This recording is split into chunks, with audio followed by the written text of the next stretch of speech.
Listen, man.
Listen, man.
Hello, everybody. It's, I don't know what I'm saying here. Tuesday, we have like 12 days left of school for seniors and like 14 days left for everybody else before we get the final exams there at the end of the year. The month of May is moving quick, but let's do this today. Live from the New Media Studio here at beautiful Valley High School. This is Falcon Flash.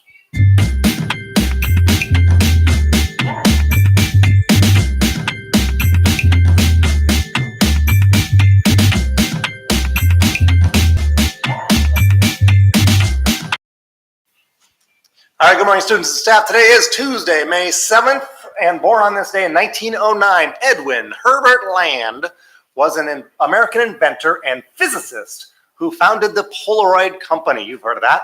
His one-step process for developing and printing photographs was the greatest innovation in photography since the introduction of roll film.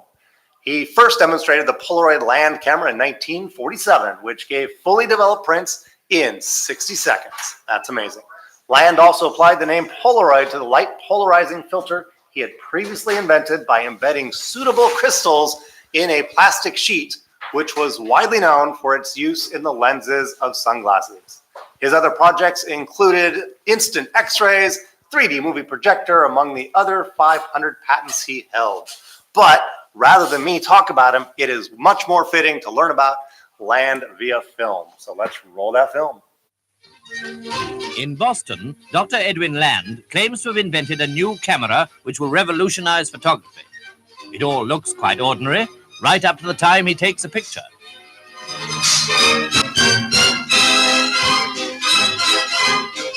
But, says the doctor, the difference is that all you have to do with his camera is to wait exactly 1 minute, then open it up and you'll find the negative and the print. By a dry process, apparently, the negative has been developed and the positive print made, all in the record-breaking time of 1 minute. Before Edwin Land's new instant camera, photographs needed to be developed in dark rooms, meaning amateur photographers had to send their film out to professionals. Land founded Polaroid Corporation in 1937 He then spent the next quarter century improving and refining the instant snapshot process, eventually getting the print's developing time down by more than 80%. The Swinger, the incredible new low-priced Polaroid land camera for black and white pictures in 10 seconds. But there were still kinks in the process, like possible tearing, smears or stains from wet fluids, and chemically tainted waste. By 1972, he'd solved those problems and introduced his greatest innovation. The SX70 was a compact, folding, electronically controlled camera whose prints were automatically ejected from the camera and developed before your eyes. The SX70 was a hit, both commercially and critically. The camera's ingenious design made it as attractive while shut as it was when open. And the square-cut prints themselves, in their heavy stock paper frames, became a ubiquitous part of American and then world culture. Suddenly, making a print of an image was as easy as looking at it. You could also customize an SX70 print by pressing into its plastic coating and manipulating the emulsion beneath, as a whole new generation of artists soon discovered. Land continued to refine and improve the original model. Polaroid's one step. You never focus.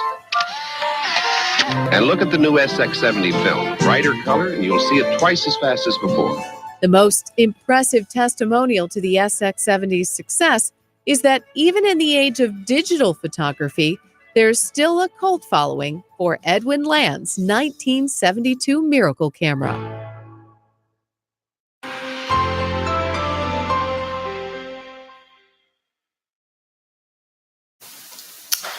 Yes, I did have one of those when I was growing up. Good old Polaroids, and I know I've seen them around now and again as well. We're going to go right over here. Salas, he is here today with today's Falcon Flash. Thank you, Mr. Rosenberg. Good morning, Falcons. Here's today's Falcon Flash. To all our teachers out there, happy Teacher Appreciation Week. Your dedication and passion isn't just appreciated by your students, but also by our parents. They are fixing your lunch today, which can be picked up and enjoyed in Lounge 86 during lunch today. Students, give your teachers a high five and thank them for doing what they do for you. Bible Club meets today in room 10-1 today at lunch. All are welcome. The SAEA contract signing voting in 6-12 today at lunch as well. AP Spanish students are hard at work right now in the library. And later today, we have AP Physics in room 3-1 coming up tomorrow. The seniors are back testing for AP English Literature. I'm not ready for that one, but let's hope I do good. The last few students are still ordering tickets for graduation. Be aware that there have been more requests than ever this year for this year's ceremony, so keep requesting.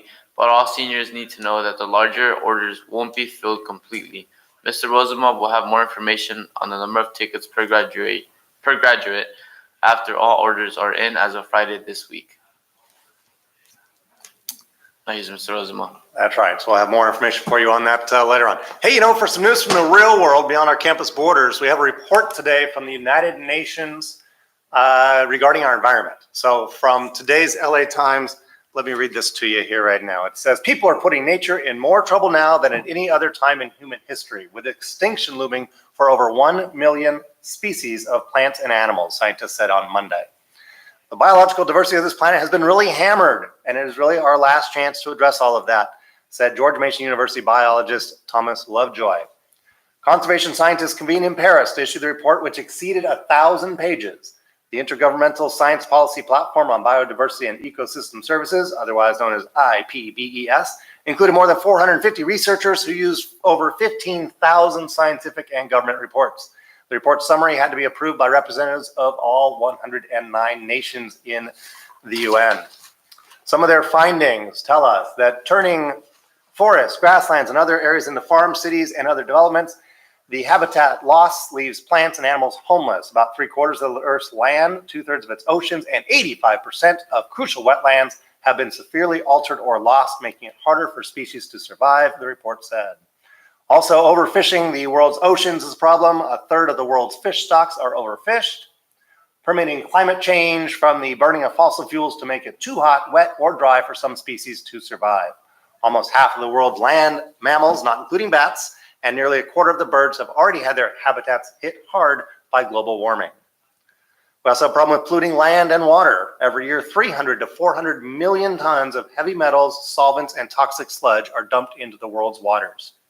And finally, allowing invasive species to crowd out native plants and animals.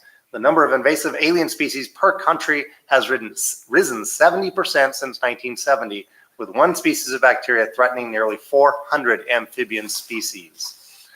But it's not too late to fix the problem, according to the United Nations First Comprehensive Report on Biodiversity. So you, students, especially you sophomores and juniors, you can learn more about the situation and what can be done to help fix the problem by taking our brand new environmental science class. This is not an AP level class, it's a regular class in environmental science. It's being offered next year for the first time. This class can take the place of physics or chemistry for your second year of science for graduation purposes, and it meets the UC entrance requirements as well. There are only 60 seats left, so look for the form in your Falcon Flash classroom to sign up. Thank you. Salas? Thank you, Mr. Rosma. And that's it for today's Falcon Flash. And remember, Falcon Fever, catch it!